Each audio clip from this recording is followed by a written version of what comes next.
kutoka huko Lugari pale alizaliwa na wazazi ambao walikuwa wanafanya kila kitu kuhakikisha watoto wao wapate elimu, wapate nafasi kwa hii dunia kama watoto wengine, na Jirongo akachukua hiyo nafasi. And he came from all the way there, kutoka huko mashinani Lugari mpaka leo tuko na yeye hapa pamoja. Na amefika hapa bila kutumia ile njia ambayo wengine wamezoea. And it was during those journeys that we came to know each other. And it was during those journeys that he started involving himself in politics. Sababu Jirongo ni mtu ya biashara. Kila mtu alikuwa anajuanga ile 500 ilikuwa inaitwa ile na Jirongo. So that's why nowadays I tell my brother Stevo kwamba, because Stevo anaitanga Jirongo hurricane. So I told him now to wacha malize hii delegate conference, tuingie sasa kipindi kingine, then we do only one thing. We weaponize Jirongo. Na najua weaponize Jirongo ndio nini? Bas. Anguke Western vizuri, alafu tutembee sasa.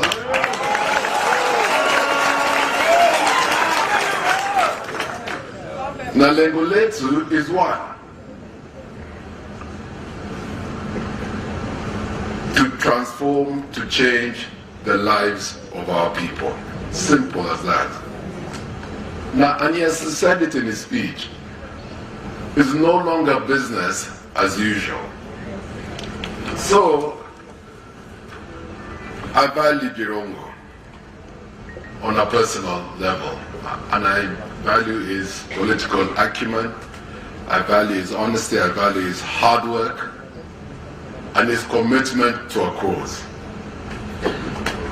And I value even where we are now, pale tumekutana na yeye sasa kwa kisiasa, as KANU, as UDP, and as Wiper, and as NARC Kenya. Sisi tuko kwa ile mrengo ya OKA, One Kenya Alliance. So,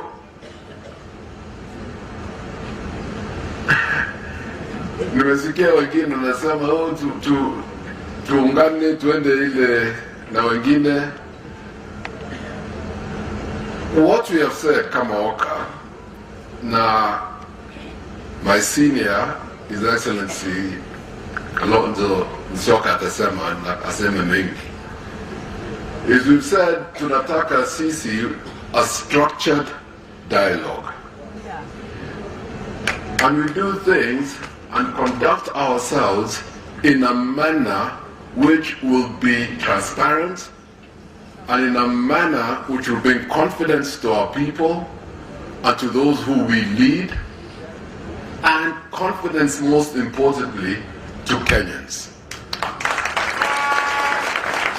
So whatever we will bring there, it is something which Kenyans themselves will be proud of. And it is a formation which will last.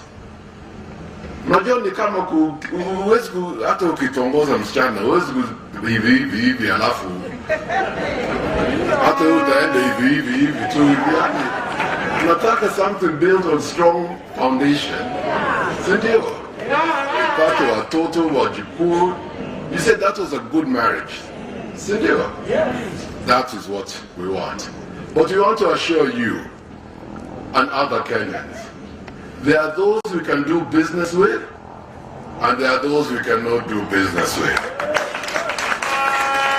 ile wako na akili and can read between the lines, understand very clearly. Sindio? Now, it is the values and deeds and principles of what Jirongo has been talking about, the economy, in empowering the citizens, zero tolerance to corruption, that bring us together. And one of the things which I like to say, as OCA, we believe that the focal point for accelerated development will be the ward. Yani tuchukue o tuchamushe uchumi kwa uko mashinani kwa ward level. When we bring out our manifestos, you'll all see that. But there is something I want to tell you all. It does not matter which economic model tutatoa, how ODM itoe, how wengine watoe. As long as you do not have good governance, and you do not have zero tolerance to corruption, ni bure. Ni bure. Utaimba, utasema, tutafanya hii, nitakupatia hii, nini. Lakini ufisadi kikuwa mbele hapo, ukiona tu utasema wacha wasumuze tu hawa. Tunajua dawa yao. Ndio sisi watu wa Kano tunasemanga, ukipatia sisi nafasi, wale ambao wanapora mali ya wananchi au mali ya umma, tutafanyaje? Kichwa kando, mwili kando. Hiyo ndio dawa. It is drastic, I know, but you have to deal with it in a drastic manner. If I'm too extreme for you, na uko pande hii, then let's meet in the middle. But we have to stop it. And you cannot baby around with corruption. Wandugu zangu, we cannot. Sababu itafika wakati sisi tutatoka, tutakuwa wazee. Kama sasa nimeona mzee Kangumo, Fred Ngumo, ako hapa. Itafika wakati hata sisi tutakuwa rika ya Fred, na tutakuwa huko, nyinyi utakuwa hapa, na nataka kuimba hiyo nyimbo tu ile, to fight corruption, governance. No, you need another story now to be in your life. So, nikimaliza, I want to say this. We are back to business as Kanu. Our ideology is simple. You should have control over your life and your livelihood with minimal interference from government. We agree that exactly with the UDP. Our obligation is to look after the poor and marginalized and remove the burdens that prevent a majority from prospering and restore the decency of living within our borders. Period. So today, as I celebrate my brother Jirongo and his delegates, we shall walk the walk together with them in Oka and your good selves. And with the formation ambayo itakuja huko mbele hivi karibuni, look out for it. My prayer for you, mwezi ya nani, tarehe, kila mtu atoke. Kila mtu atoke, uhakikishe kwamba umebadilisha maisha lako. Tafadhali. I pray for that. God bless you all. God bless you, Cyrus Jerongo. Asanteni sana. Umemsikia Kano Fresh, si ndio? He's a statesman, isn't it? Umemsikia vizuri? Wamekubali. Karibu, you are on the way, utafika hapo. Now it is my turn to welcome the Wiper Party leader, Honorable Stephen Kalonzo. Thank you.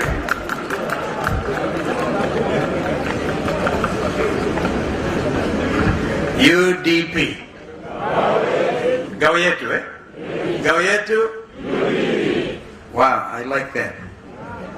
I just want to associate myself with the comments that have been given by Professor Naituli, representing our sister mother, Karua, and also my brother Gideon Moy. Those wonderful sentiments about our friend Cyrus Jerongo and UDP. But Cyrus, I want to surprise you.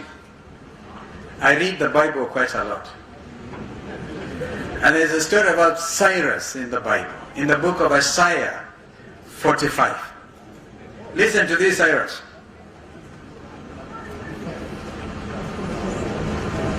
I'm just losing it. Thus says, it's actually at Isaiah 45 and verse 1. Thus says Jehovah to his anointed, to Cyrus. And I just want to put Cyrus Jerongo. Whose right hand I have holden, to subdue, listen to this, Cyrus, to subdue nations before him, and I will loose the loins of kings, to open the doors before him, and the gates shall not be shut. I will go before thee, and make the rough places smooth, Cyrus. I will break in pieces the doors of brass, and cut in sunder the bars of iron. And I will give thee the treasures of darkness, and hidden riches of secret places, that thou mayest know that it is I, Jehovah, who will call thee by thy name. Cyrus. Cyrus was one of the greatest kings, even before the birth of our Lord Jesus Christ. And let me not preach. I see those characteristics of our brother Cyrus. Gideon said that when they do the right things, they did them together. When they did the wrong things, it was Cyrus. But listen again to the words of, I don't know how many of you have listened to some fantastic poems written over time, one by Rudyard Kipling, whom I like. And it's just a simple if, and ends up being, you'll be great, my son. If you could sit with kings and with royalties, I'm paraphrasing, and yet not lose the common touch. If you could live with people who lose their heads and keep on blaming it on you, losing their heads and blaming it on you, Cyrus, then the writer of that wonderful poem says, you could be a man, my son. Even those things that are done wrong by other people, losing their head and blaming it on Cyrus Jerongo. Today we are here to tell Kenyans, this is the real Cyrus Jerongo, the true liberator of this country. I've listened to your wonderful speech, and you see, in Oka we believe that as one Kenya lands, we are strong as our constituent parties. Today I want to congratulate the delegates of UDP for making Oka proud. We need to give you a big, big clap. Perhaps up to this point, not many Kenyans would have wanted to run on UDP ticket as MCAs, as governors, as senators. and I see that Cyrus, some people are shouting CJ for governor. I said in Lugari, whatever seat it is that Cyrus Jerongo would want to go for, even if it's for the president, let him have it. I have my reasons for it. For the short time I've known him, I've not as been close to him as Gideon Moi over the years, but I know how many of you remember YK92. Cyrus built some names which today remain ungrateful to him. And if you ever get time with Cyrus Jerongo to tell you the great things they did as YK92. By the way, those days, Ndugu Gideon, I was the National Organizing Secretary of KANU for 12 years. And so we know our country, and we know the great might. You know, people were dying to associate themselves or have some tea or take some photo op with Cyrus Jerongo. But the man is as simple as he looks. Now, great minds and great revolutionaries do not go shouting. And I see my brother Cyrus today, a revolutionary leader. And whatever it is you are going for, I wish I had a vote wherever you want to run. But I think my vote can also be represented by the loud shouting that we will make, so that people can hear that the time for you change. Because I say you cannot keep doing all the things the same way and expect different results. Today the message is simple. Cyrus, I'm not here to campaign. Maybe my brothers Raila and Gideon will want to campaign. Gideon has tried actually. Maybe Raila will try after me. Today I just want to make a simple message. And that is basically one on the economy and on corruption. I will disclose that before coming to this meeting, I had a serious discussion with a serious anti-corruption czar, known not just in this country but the world over.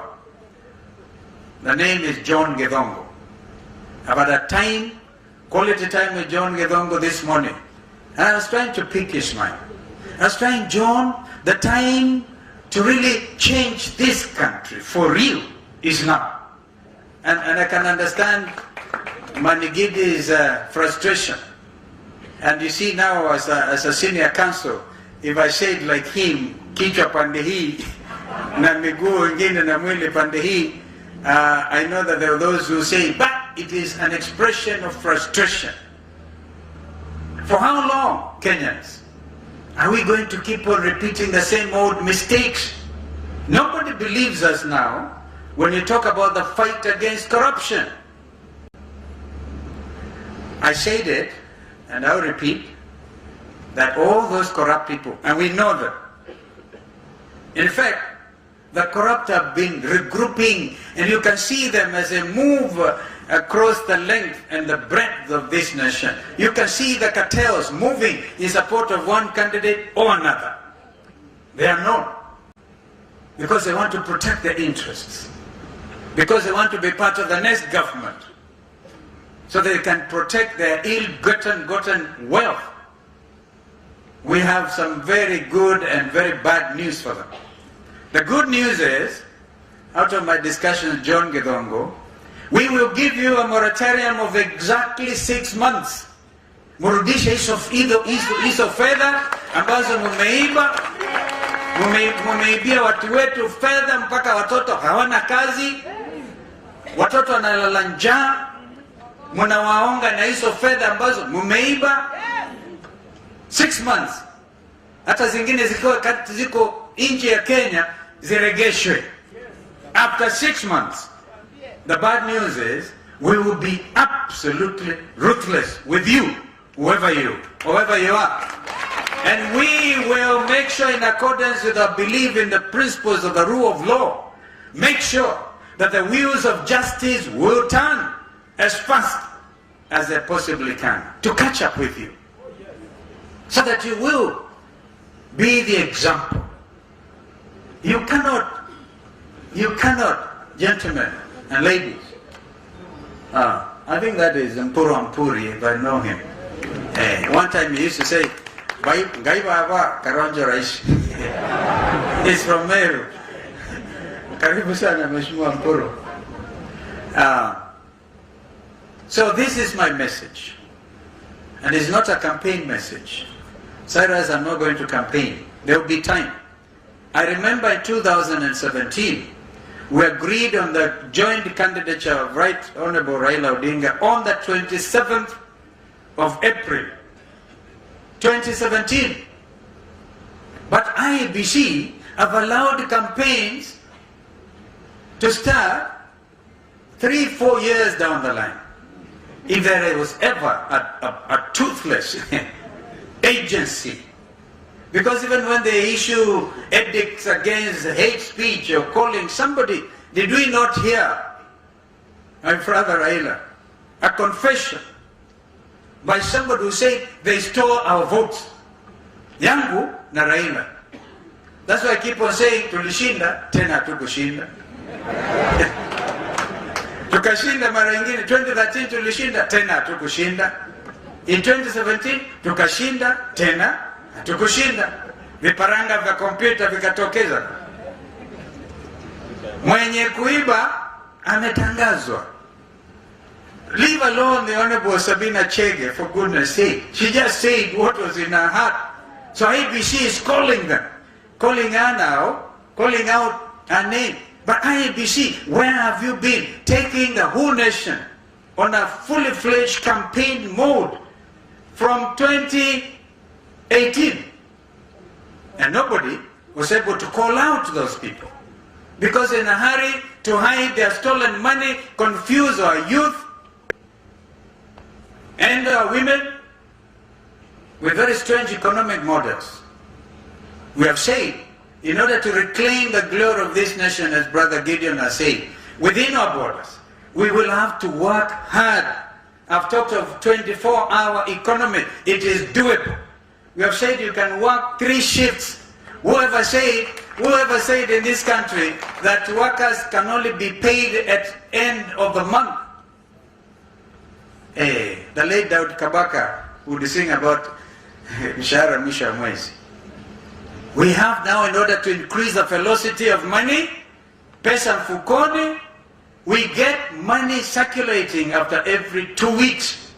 After people are working for 24 hours and 3 shifts and making Mombasa, our port city, a free port, Lamu, a free port, then it will even make sense with this standard railway gauge. So, Cyrus, I don't want to campaign. This is your day. This is your day. As I said, perhaps Raila will speak. But again, Gideon has been very clear. I have nothing useful to add. Lawyers will tell you they have nothing useful to say. I agree absolutely with the opinion of my brother Gideon and have nothing useful to add. Only that we as One Kenya Alliance believe in the unity of this nation. And if I heard correctly, because I've not followed very closely what Azmi have been saying, it looks like we are singing the same language of national unity. But we are stressing honesty and engagement. Ndugu Cyrus, the hurricane man. One time, before Ndugu Eta left us and my DVD, I had nicknamed him Mr. Ropeman. Alikuwa anabeba kamba kwa mfuko wake because he's in a hurry. You heard him say in a hurricane style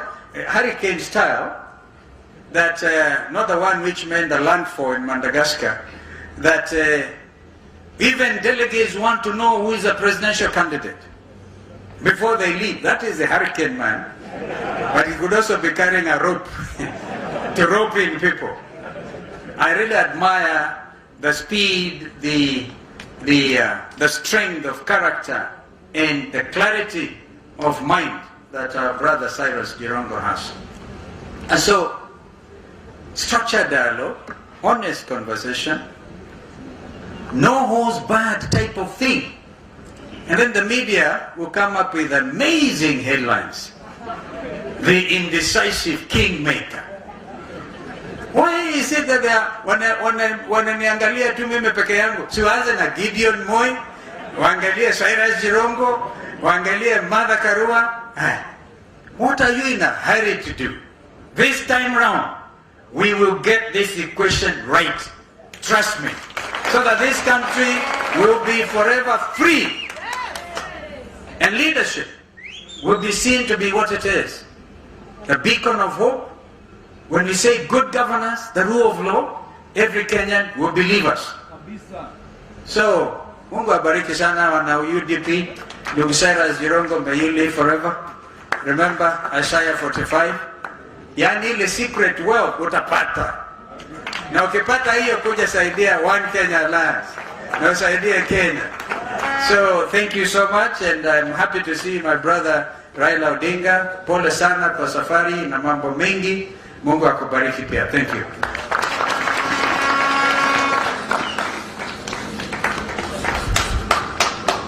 Asante sana. Mnasikia siasa. Anasema mimi I don't want to campaign. Na amemaliza yake siasa. Sasa campaign. Hiyo wana siasa. I admire Kalonzo, I admire his experience. Season ni vigumu kuwa kwa serikali. Miaka ile Kalonzo amekuwa kwa serikali, and you have no single scandal behind you. Kwa hivyo I believe Steve is a good leader. Na ni mtu ambaye mnaweza fanya kazi na yeye. Amenisomea Isaiah 45, alikram it. Kumbe hata Mungu alinijua.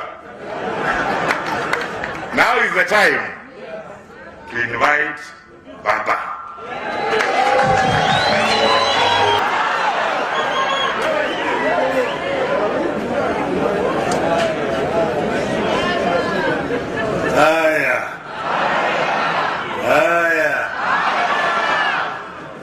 UDP.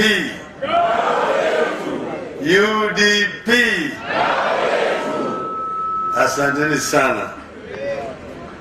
Huyu Jirongo alinitafuta jana. Alikuja kwa ofisi yangu, nilikuwa na wageni, and then he ambushed me. And the UDP is having a delegates conference tomorrow, and I want you to be the chief guest. Kisa mimi niko na shughuli mingi kesho. Niko na mkutano mwingine around the same time.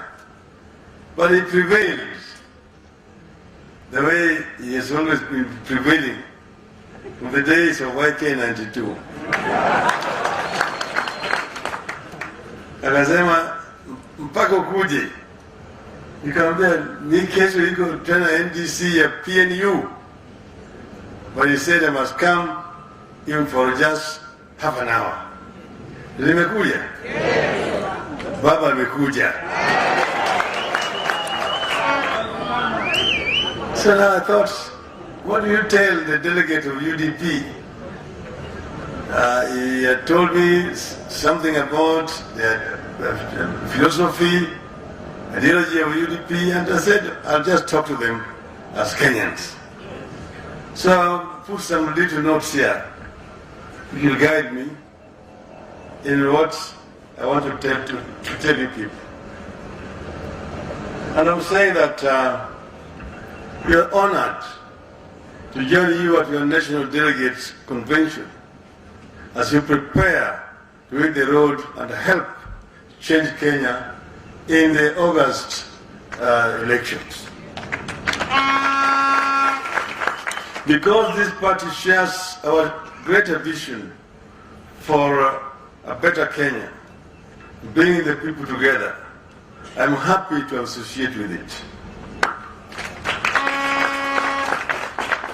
Great things happen when Kenyans come together. Today, Kenya, like many nations, faces numerous challenges as Hon. Cyrus Jerongo has enumerated. Our economy is not strong enough to care for our people. But remember in 2002, things were just as gloomy, and we came together, and things changed.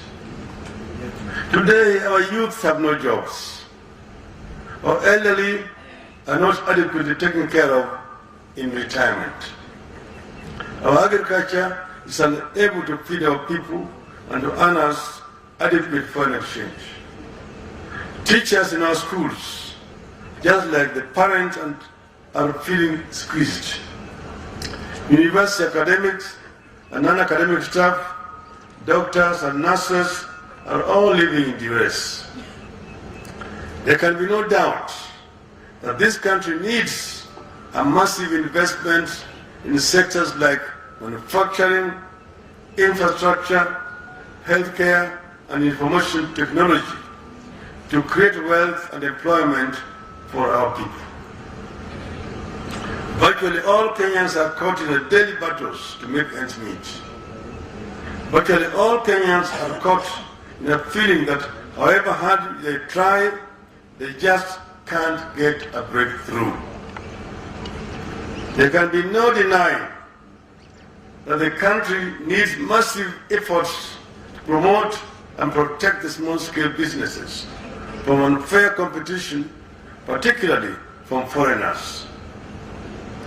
We equally need to address the issue of punitive taxation so that we promote, not punish, investment.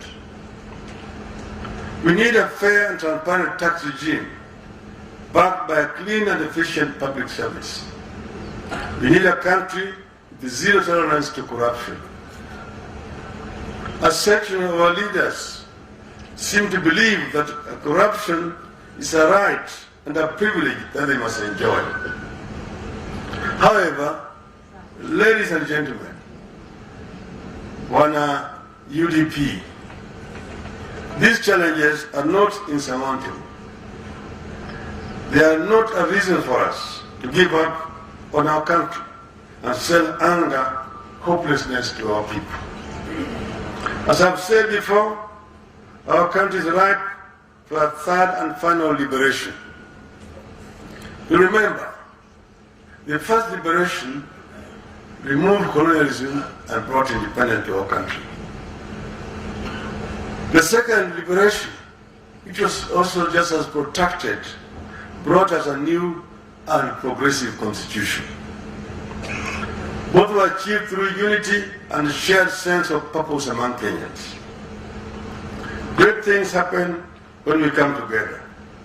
The third liberation that we all agree needs to happen must bring tangible economic prosperity to our people with a clear pathway for upward social mobility. Like the first two liberations, the third liberation will require unity of purpose and clarity of direction. That is the vision of Azimio la Umoja. Hiyo ni shabaha la Azimio la Umoja. We are determined to create the political and ideological unity that we require to confront the problems affecting our people.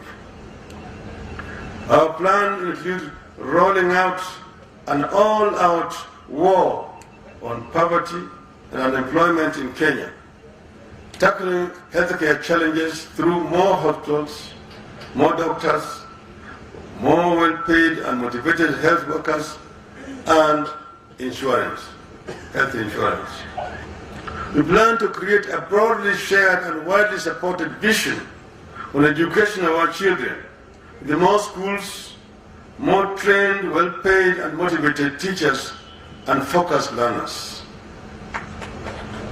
We have plans for a broadly shared vision to help each and every Kenyan citizen fulfill their basic hopes for a fair chance of upward social mobility, a full-time job on full-time pay, decent homes, good schools for children with good teachers, and security when faced with sickness or unemployment or old age. We have plans for a fair deal, particularly for our vulnerable citizens like single mothers, widows, the disabled, and the elderly. Let me tell you, ladies and gentlemen, the Messiah came on earth and left over 2,000 years ago. Muslims to 600 later, when Muhammad came and went. There is no Messiah here in Kenya or anywhere else on earth. No single man or woman can claim to be able to single-handedly fix the many problems facing this nation. We have to do it together. We believe that to address the problems afflicting our people in a sustainable manner, we must meticulously cultivate an inclusive political establishment and use it to pursue our aspirations, confront our nightmares, and denounce our prejudices. I believe the united development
has been able to move forward. So when we say we have the will and the experience required to fix our country, the other side should listen, trust, and obey. They have a record of wrecking the country. We have a record of fixing the country. With the unity, we shall never fail. I wish you well in your journey ahead. I want to say we need to get this right this time. Bring the people of Kenya together. We know where we've come from as a country. We know where we are today. And we know our destination, where we should go. Kenya has been here now for 58 years as an independent country. I was present when they were struggling for independence. And they were saying that, look, we want Mzungu atoke. Let Africa take over so that we can confront three major enemies of our people: ignorance, poverty, and disease. 58 years since independence, those enemies are still there. Some of them have even grown stronger today.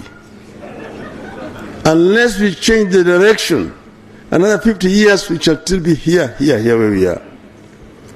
Kenya is playing at third division, where it does not deserve to play. It's only in Super League in terms of corruption. This we must change. This we must change. Unless we change this, Kenya will not get anywhere. And that's why we said we must deal first with the issues of poverty. We must get our people to work. And I've said that we start with education. Every child born in our country, irrespective of socioeconomic status of the parents, will get equal opportunity for education from nursery, primary, secondary, tertiary, up to university. And when they finish their education, they will be able to get meaningful jobs which will help them to change their socio-economic status. Not pushing wheelbarrows. Not pushing wheelbarrows. And those who want to do business will get access to credit from a fund that we will create so that they can be able to do business and do not have to repay anything until after 7 years. So that they can advance themselves. That for our women and our youth. And we will also empower our people who are engaged in agriculture. Introduce smart agriculture, so that agriculture can also be an employer and a rewarding to the farmers. No country in the world does not have subsidized agriculture. Even the US, in Europe, agriculture is always subsidized. So we will subsidize cheap fertilizer for our farmers and other inputs so that they can be able to make profit out of farming. We will also ensure that we do a value addition to crops coming from our agriculture by creating industries, processing industries. Also industries that will also be able to process our minerals so that we don't have to be exporting raw materials and importing finished products. That is industrial Kenya. And we said, one county, one product. That will be there. We've also said that there are a category of Kenyans, single mothers, who are the single parents. They are the fathers and they are also the mothers. These women suffer seriously. The children themselves don't get equal opportunity for education. So we said we will treat these people as people who are vulnerable and will get special assistance from the government. Healthcare is another problem. Many Kenyans die of treatable diseases. That those who are sick cannot afford to even buy medicine. They want to be admitted in hospitals, they're not allowed to be admitted because they have no money, which hospitals are demanding as deposits. Then, some of them are remitted to the hospitals, they've been treated, but they're held hostage in hospitals until so much money is paid. And the bill continues to accumulate. And the hospital beds are more expensive than a 5-star hotel bed in a room in Nairobi. So for all this, you must, what is the solution? Before you go there, someone who died in the hospital, was treated and died. The body is held hostage in the mortuary. So much must be paid before the body is released to those who are the bereaved. Shameful. So we change this. What is the solution? What is the solution? Baba care. Baba care. Baba care. We will ensure that each and every Kenyan citizen is in a health insurance scheme, universal healthcare program, which is comprehensive, so that when they are sick, they'll be able to be attended to even if they don't have money. That's what we'll do. Finally, there are those people who you call them the poor of the poor. Kwa Swahili, sio maskini, mafukara, hoihahe, hawindi. Not through their own selection, but because of circumstances and factors which have conspired against them.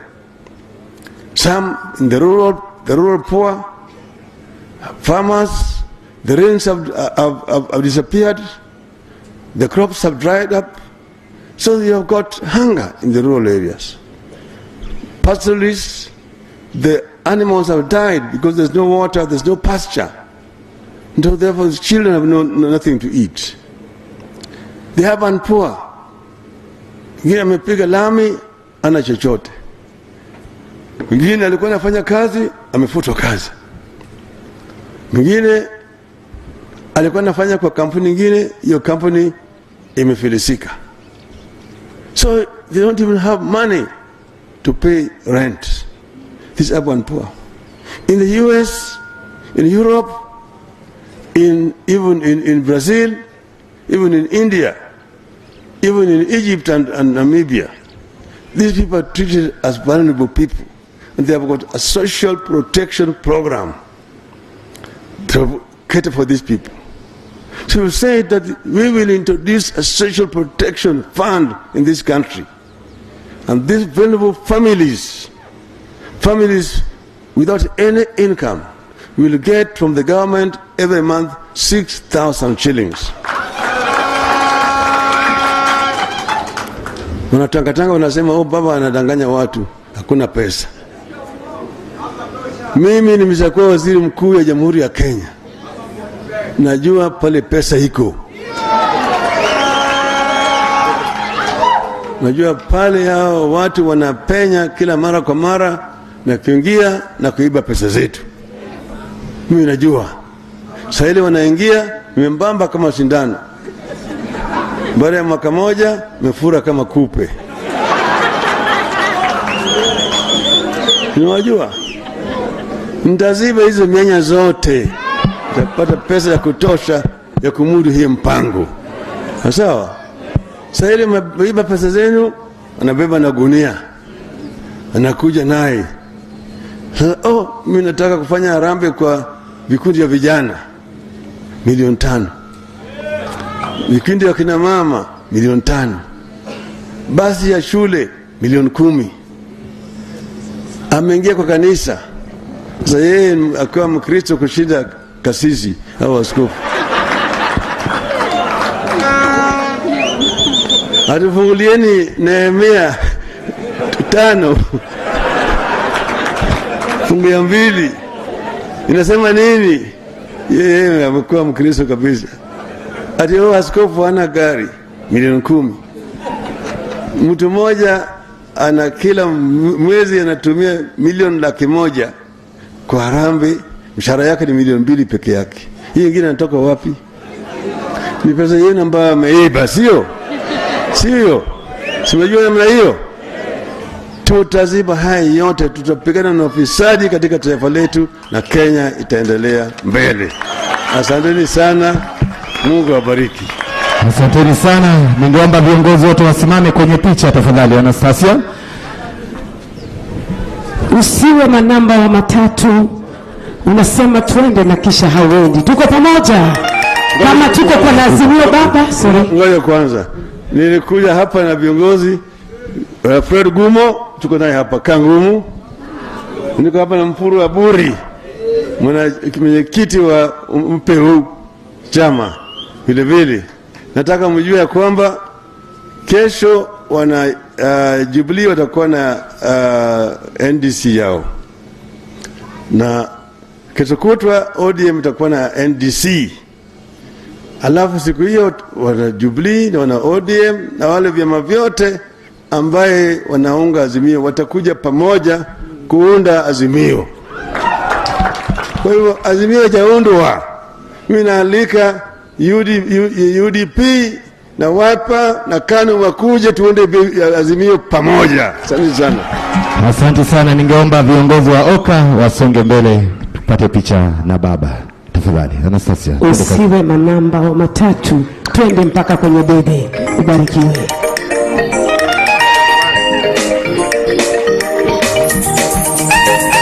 Usiwe kuchapa makofi mazuri wakati tunachukua picha hizo. Usiwe manamba wa matatu, anasema twende kisha anabaki nyuma. Usiwe manamba wa matatu, anasema twende kisha anabaki nyuma. Usiwe pigani hata wadala, anasema twende kisha anabaki nyuma. Usiwe manamba wa matatu, anasema twende kisha anabaki nyuma. Usiwe manamba wa matatu, anasema twende kisha anabaki nyuma. Twende mbele wote wa Kenya. Baba kiwa the 5th president. Usiwe pigani hata wadala, anasema twende kisha anabaki nyuma. Ningependa sasa tumrudishie Mheshimiwa Cyrus Jerongo baada ya hiyo, kisha atatufungia, ndio tutapata wimbo wa taifa.